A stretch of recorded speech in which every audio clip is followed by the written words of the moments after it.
صلى الله عليه وسلم. Mengucapkan Allahumma shalli ala sayyidina Muhammad wa ala ali sayyidina Muhammad. Baiklah, bukan yang kedua.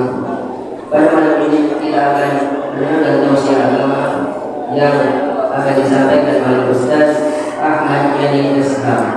Wallahi oleh Dr.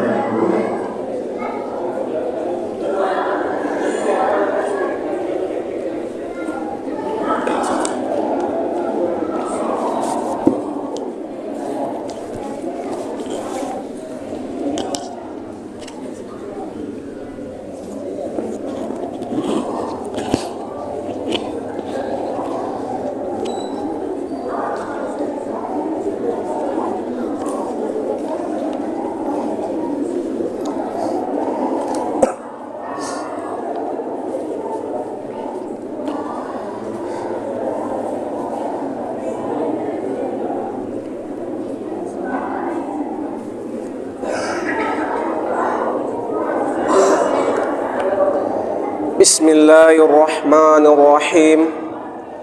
Assalamualaikum warahmatullahi wabarakatuh.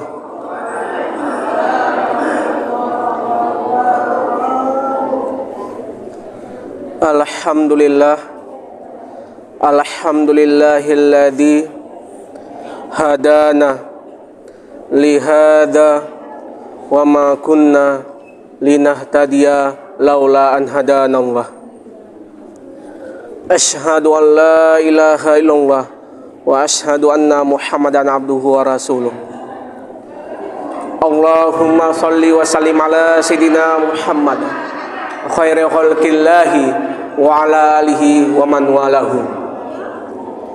Amma ba'du, fa ya ibadallah, ittaqullaha haqqa tuqatih wala tamutunna illa wa antum muslimun. Qala Allah Ta'ala fil Qur'anil Karim, Bismillahirrahmanirrahim. Ya ayyuhalladzina amanu kutiba alaikumus shiyam kama kutiba alal ladzina min qablikum la'allakum tattaqun. Shadaqallahul azim. Pertama-tama yang paling utama, marilah kita panjatkan puji dan syukur yang mana Allah telah memberikan kesehatan dan kelapangan sehingga kita dapat berkumpul di masjid kita ini. Kemudian salawat beserta salam tidak lupa pula kita sanjungkan, yaitu kepada Nabi kita, Nabi besar Muhammad SAW, yang telah memperjuangkan agama kita dari zaman jahiliyah hingga ke zaman Islamiyah, dari zaman kebodohan menuju zaman berilmu pengetahuan yang kita rasakan pada saat sekarang ini. Ma'asyiral muslimin rahimakumullah. Yang saya hormati bapak-bapak, ibu-ibu jemaah tarawih yang dirahmati Allah, yang saya sayangi adik-adik sekalian. Adapun tema kita ini malam yang berbahagia. Nah, catat ya adik-adik ya. Nah, ini apa nih ya? Bisa kan catat. Nah, ya Ustadz baca satu perkata aja dulu ya. Optimalisasi, dah. Ya, optimalisasi. Optimalisasi. Udah? Lembaga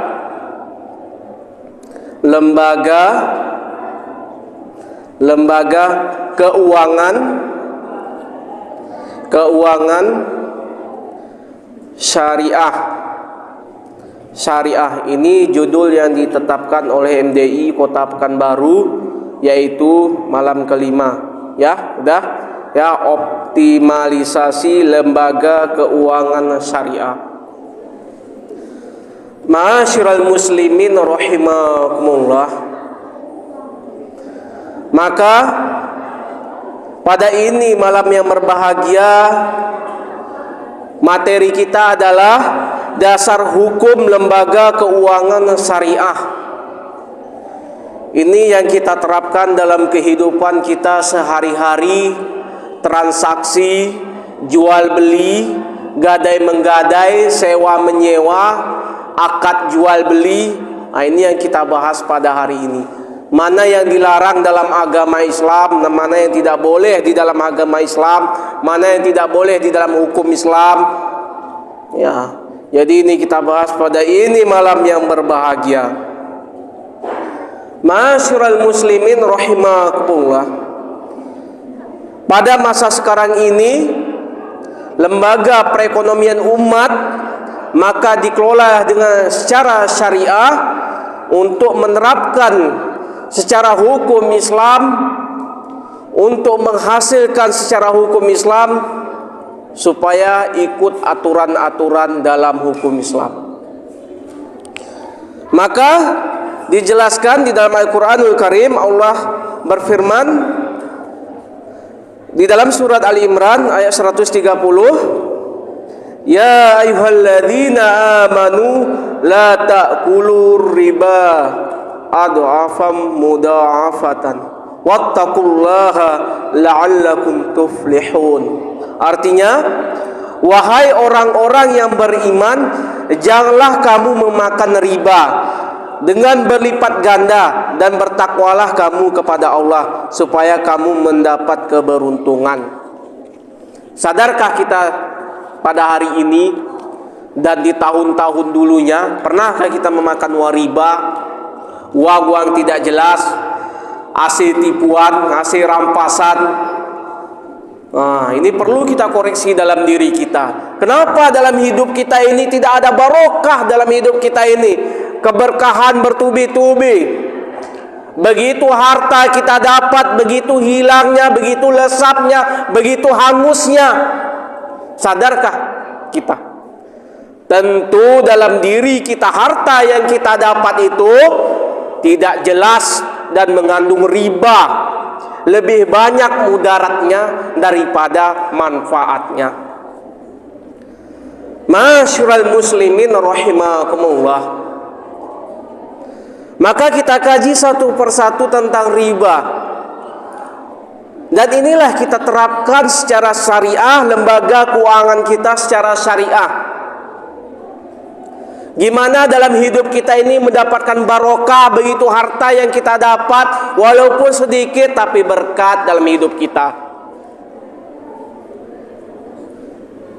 Ada yang banyak tapi tidak barokat. Lebih bagus, lebih afdol ya, memiliki kita rezeki banyak tapi barokah. Alhamdulillah, ini lebih bagus untuk diri kita.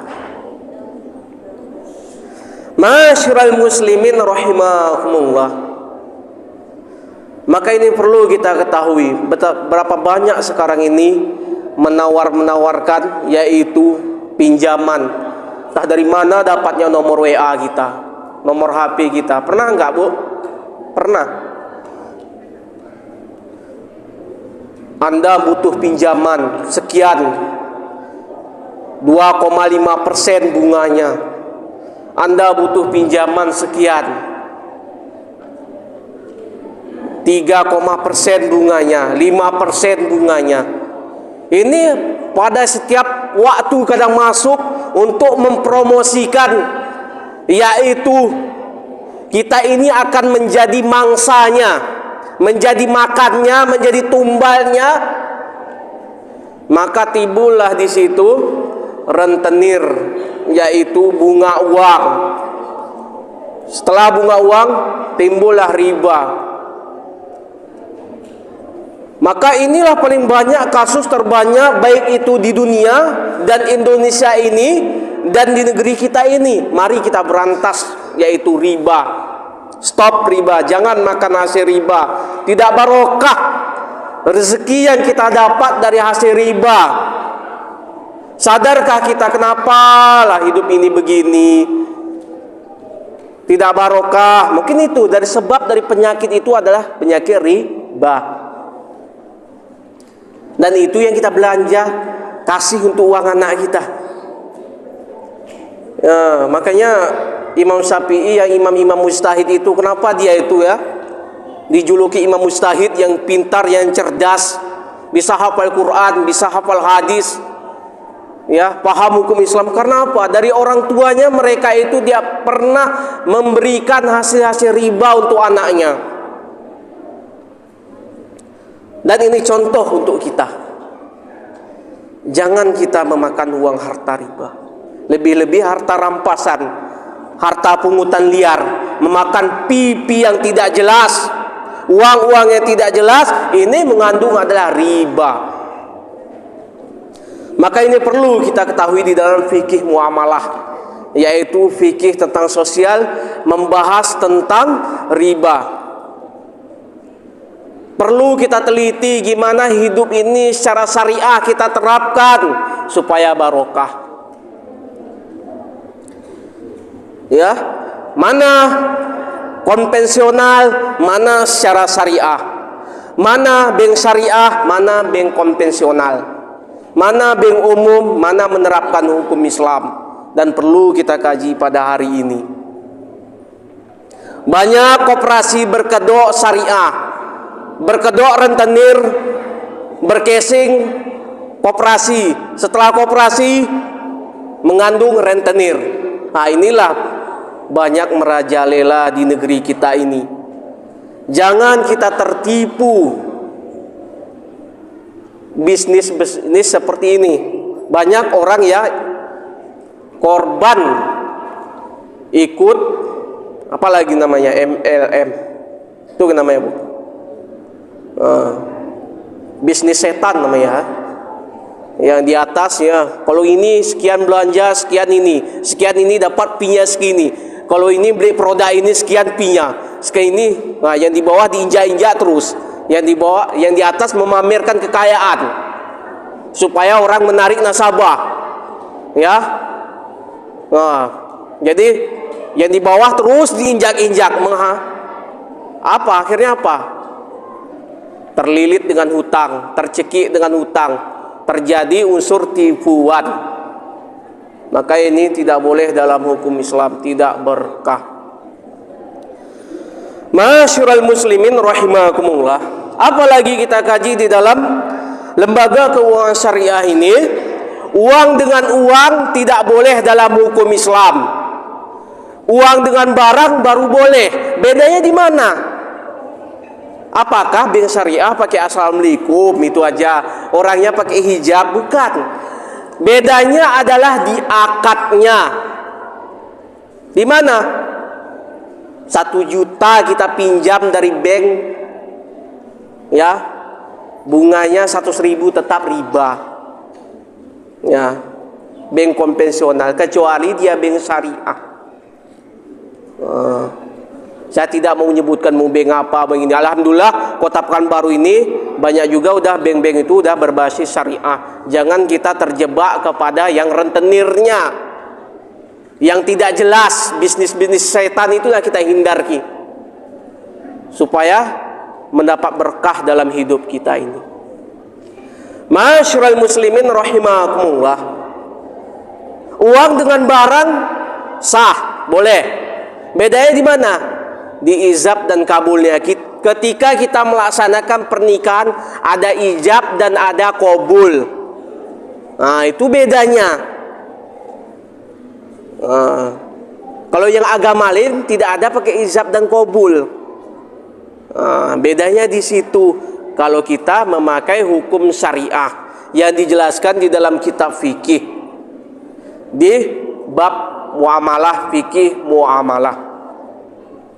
Masyarul muslimin rahimakumullah. Adapun intisari dari ceramah agama ini, marilah terapkan dalam kehidupan kita ini. Apapun dalam kehidupan kita ini, transaksi, jual beli, gadai menggadai, terapkanlah secara syariah.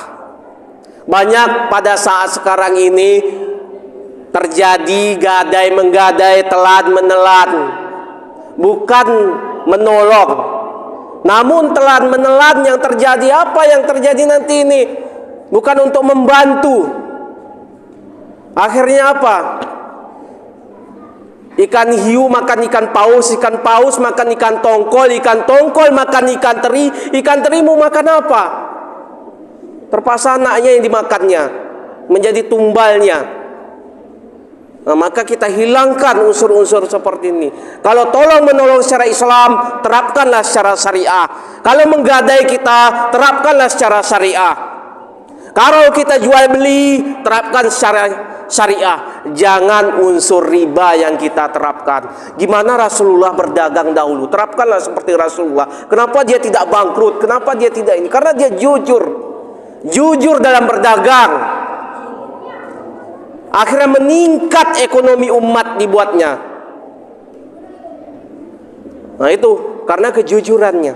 Tanamkan kejujuran itu, kita berdagang secara syariah, secara hukum Islam. Jangan ada unsur tipuan, unsur merugikan, unsur riba. Karena apa? Lebih banyak mudaratnya daripada manfaatnya. Ketika mudarat apa yang timbul pada diri kita, tentu akan sakit nanti kita bertubi-tubi. Berapa saya sering sakit pada hari ini? Sadarkah kita mungkin itu kena? Berobat ke sana tidak sembuh, berobat ke Penang tidak sembuh, berobat sampai ke rumah sakit manapun tidak sembuh, berobat ke sana tidak sembuh juga. Terjual harta, terjual tanah, terjual rumah, tidak sembuh juga. Terjual semua warisan, tidak sembuh juga. Terjual pusaka, tidak sembuh juga. Akhirnya terjual semua harta kita, baru kita wafat. Kenapa? Mungkin kita dalam hidup kita sering makan uang riba, uang tidak jelas, uang tipuan. Ya Bu ya, nah, mudah-mudahan ini tidak ada kayak gitu ya. Ini banyak yang tempat lain nih Bu. Jadi kaum bapak ini stroke dibuat oleh kaum ibu.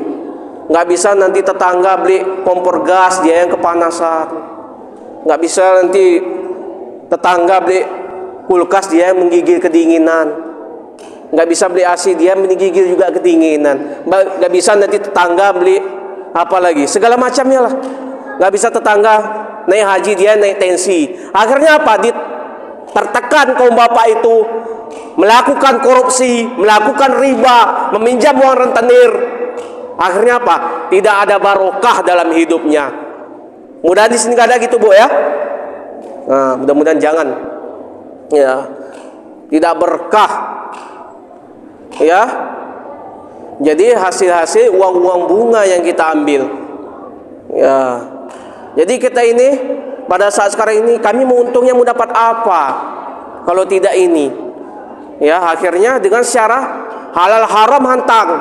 Hakku, hakmu, hakmu, hakku. Halal haram hantam. Inilah tidak boleh dalam hukum Islam. Masyurul muslimin rahimakumullah. Mungkin sampai di sini saja. Adapun perkataan yang benar datangnya dari Allah, adapun perkataan yang salah datangnya dari saya. Lihatlah perkataannya, jangan lihat siapa yang mengatakannya. Ambil yang baiknya, tinggalkan yang buruknya. Mungkin sampai di sini saja. Akhirul kalam. Wassalamualaikum warahmatullahi wabarakatuh.